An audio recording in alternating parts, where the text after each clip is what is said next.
ওই সময় আমার আল্লাহ নবী সাল্লাল্লাহু আলাইহি ওয়াসাল্লাম কি বলবে, হাবিব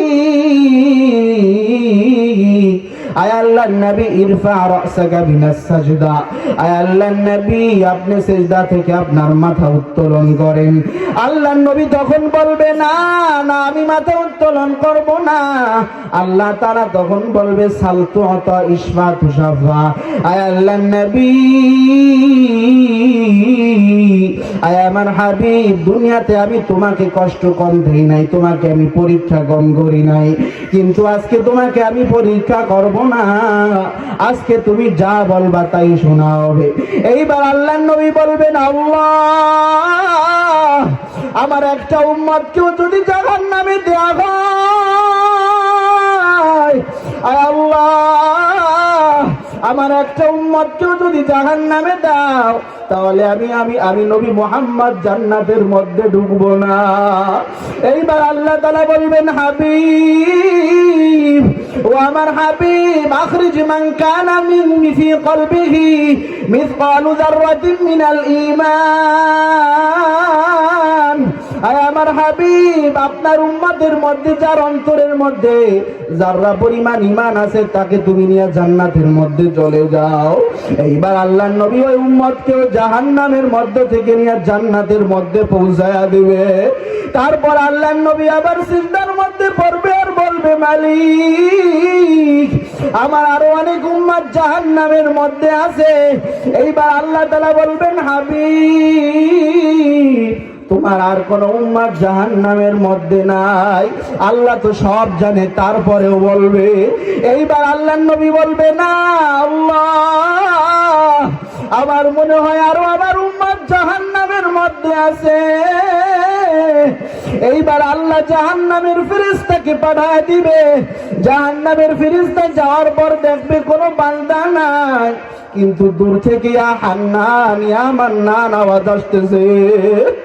এইবার মালিক ফেরেশতা যখন জাহান্নামের তলদেশে চলে যাবে, জাহান্নামের তলদেশে যাওয়ার পর দেখবে কোনো মানুষ দেখা যায় না, কিন্তু একেবারে নিচে পড়তে পড়তে কয়লা দেখা যায়। ওই কয়লার ভিতরে ঈমান নামক দৌলতের হালকা চিহ্ন দেখা যায়, আর তার কপালের মধ্যে লেখা লা ইলাহা ইল্লাল্লাহ মুহাম্মাদুর রাসূলুল্লাহ। এইবার মালিক ফেরেশতা ওই ঈমানদার বান্দাদেরকে যখন জাহান্নাম থেকে বের করবে, জাহান্নাম থেকে বের করার পর দেখবে তাদের পুরা শরীরটা পুরো কয়লা কয়লা হয়ে গেছে। এইবার জাহান্নাম থেকে বের করার পর হবে হায়াতের পানির মধ্যে যখন ডুব দেবে, ডুব দেওয়ানোর পর সঙ্গে সঙ্গে আমার আল্লাহ ওই বান্দাটাকেও জান্নাতের মেহমান বানায়া দিবে।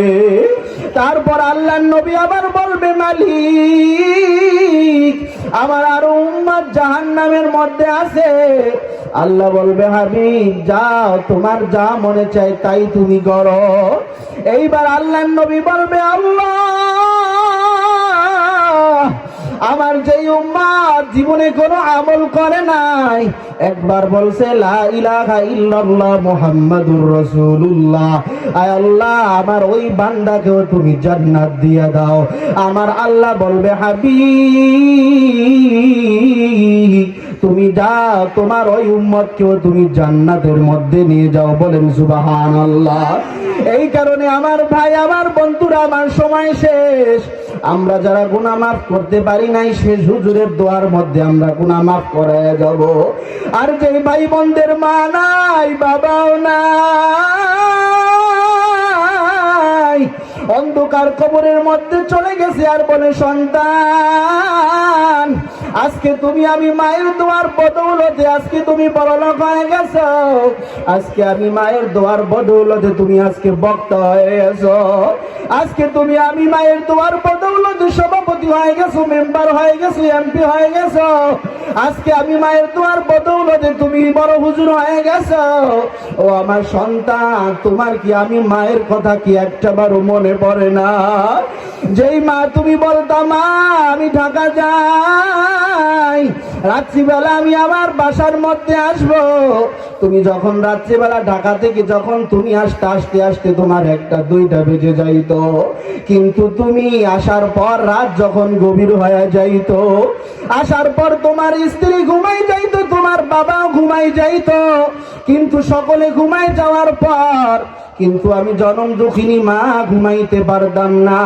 তুমি যখন একটা বার যখন মা বলে ডাক দিতা, তখন আমি দরজা খুলে দিতাম। ও আমার সন্তান, ওই মায়ের কথা কি একটা বারও মনে পড়ে না? ওই মা যাদের কবরে চলে গেছে তাদের জন্য দোয়া করব, ওই মায়ের জন্য আমরা বেশি থেকে বেশি সদকা করব। সকলে বলি আমিন। আল্লাহ তাআলা তৌফিক এনায়েত করুন। সকলে বলুন আমিন। ওয়াসসালামু আলাইকুম ওয়া রাহমাতুল্লাহি ওয়া বারাকাতুহু।